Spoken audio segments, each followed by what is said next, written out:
Okay, here we are, back on Rainsby Gard.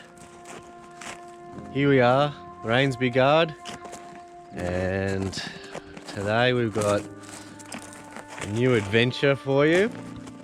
We are going to show you how we do bale grazing. Now, it's all new to us, obviously. So since the last video, we've gotten sheep, and they are outside sheep, so they have this small house with enough space for them all to be in. But I built this in the fall last year when we received them, and the sheep they choose to be outside, so they can be inside, but even at -10 this year, it's gotten down to in the winter, -10, they still choose to be outside in the snow and the ice. And yeah, they enjoy it. That's their natural state, is being in the outside. So anyway, we looked into bale grazing a couple of months back. We put out 21 bales for the bulk of the winter over on this field here, and you can still see we've got 1, 2, 3, 4, 5, 6, 7, 8, 9 left. We're doing about, is it a bale a week? Just under a bale a week. Sorry, just under, yeah, about every 5 days we're opening a bale. Come on, sheep.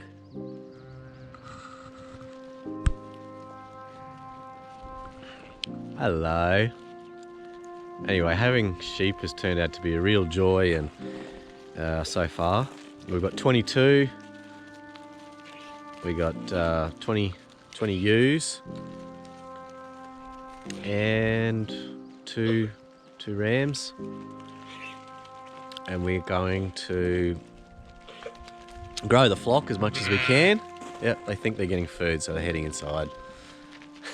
They're just getting a different type of food now. We're going to undo a bale for you, and we're going to show you what we've been doing with bale grazing. We've tried a few different things, but look, the main idea is that we're putting the grass across the field rather than just leaving it in a I was going to say heck, in a bale ring. Hello. Hey, don't zap yourself, buddy. That way we're getting the nutrients of not just the grass, we're also getting the sheep's manure and urine and everything spread out across the field all throughout the winter. So we'll check back with us in the springtime in 2022. You can see, yeah, what's happened. Anyway, let's get into it.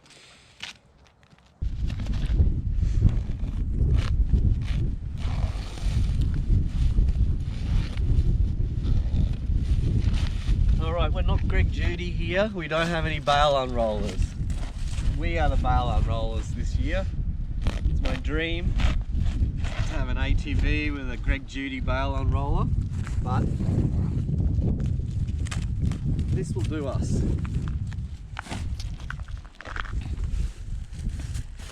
Yep. Pat the cat. It's the right way. We learnt from Greg Judy. So if you haven't looked at Greg Judy's YouTube channel, I'd say go over there and have a look at bale unrolling, bale grazing. He seems to be the authority on it.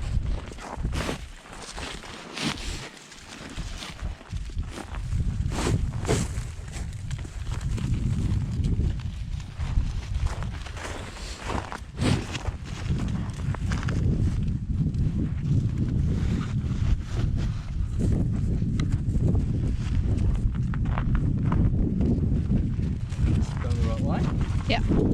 Yeah. Okay, Should do. come around. So if anyone hasn't seen Greg Judy or anyone else do it, this is the pat the cat method. So it's you can see that the hair of the cat is going, this is the head here. You're patting it, it's flat this way. If you pat against it, it's rough. Greg does it the other way because he's got an ATV with an unroller. And So we like to do it the opposite way though, because we're just rolling it out by hand this year. Okay.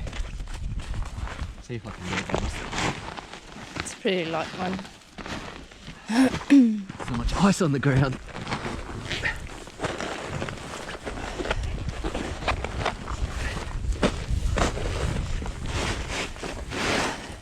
Get this netting away.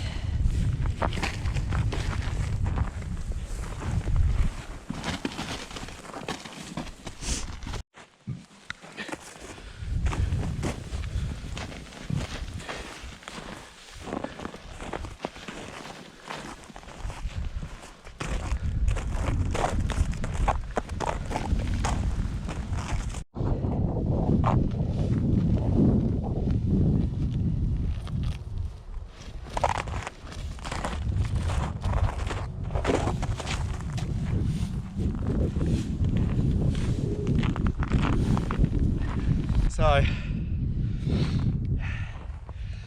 one very important difference is Greg Judy is feeding over 300 cattle a day in winter, from what I've been able to see. And so he uses the ATV, the bale unroller on the back, and I think he's feeding 6 bales a day on average. So like I said, one of these is enough for almost a week for 22 sheep. So one day the ATV will be required, but not right now.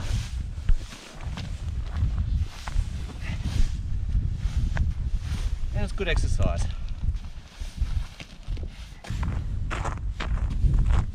Ew.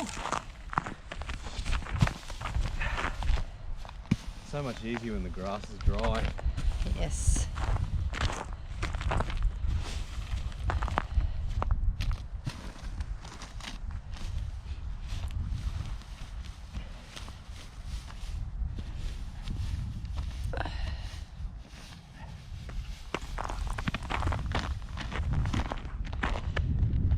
Done. So, bale grazing is really, I think it's really important. I think it's really important to have animals outside. First of all, that's where they're meant to be. They have no problem with the temperatures. They prefer it. In fact, they've got the choice, and they only really go in here if it's very windy. And rainy. And rainy, yeah. But feeding them outside like this feeds the ground in 3 different ways. As we said, you know, it's the grass and the seeds are being spread out, the manure is being spread out, the urine from the animals is being spread out. They're happy. Yeah, I can't say enough about bale grazing. It's only our first year doing it, but I think it's a great idea, and I want to see more videos on it. So yeah, I encourage you, if you're interested in it, stay tuned to us, but also go and check out Greg Judy mostly. There's other people on YouTube that have done it as well, and yeah, let's hope it catches on so we can actually do something with a little bit more purpose than just having them locked up all winter and fed in a shed all winter, and then having to deal with the tulla. What's it in English? It's like a mixture of the hay they've been fed over the winter and the manure that gets collected throughout the winter. And then that, instead of that being an asset, it's kind of an asset, but it's instead of it being a real asset like this, I think it's more of a liability, because they've got this smelly anaerobic resource That needs to be treated. that needs to be treated before it's actually good for anything, whereas this is direct, and it seems to make a lot of sense. You don't need a lot of infrastructure. So if you're a homesteader or you're people starting out with a small organization like us, give it a go. What's the worst that could happen?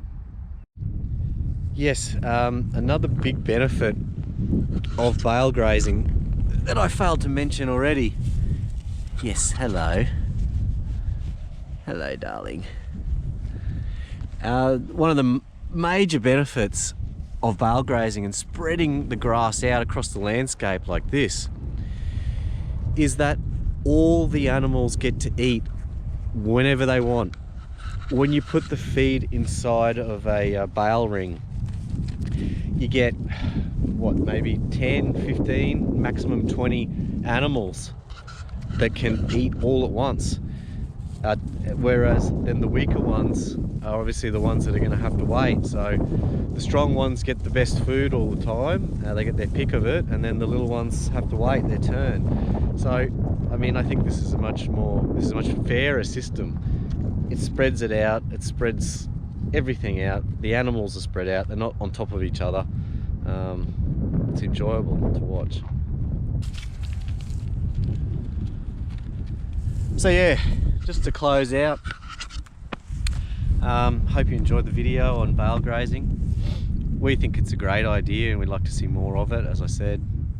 Also, consider subscribing and liking our videos if you could, if you'd like to see more of it, because we're just starting out, and hope to take you all along for the journey and yeah, get the word out there, get people bale grazing, get people thinking about the soil and using animals to do so. Yeah, so once again, we'll see how it plays out, and thanks for your time.